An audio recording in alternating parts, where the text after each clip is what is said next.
যে ছেলে মা শিবির করে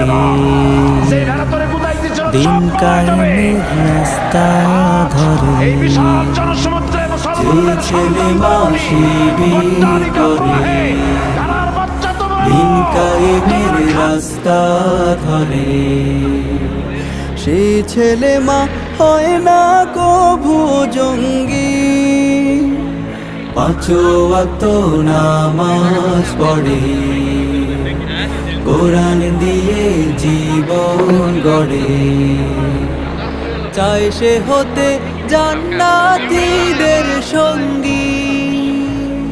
ভুল বুঝে মাতাকে তুমি, ভুল বুঝে মাতাকে তুমি শিবির করতে বাধা দিও না, মাগো মা।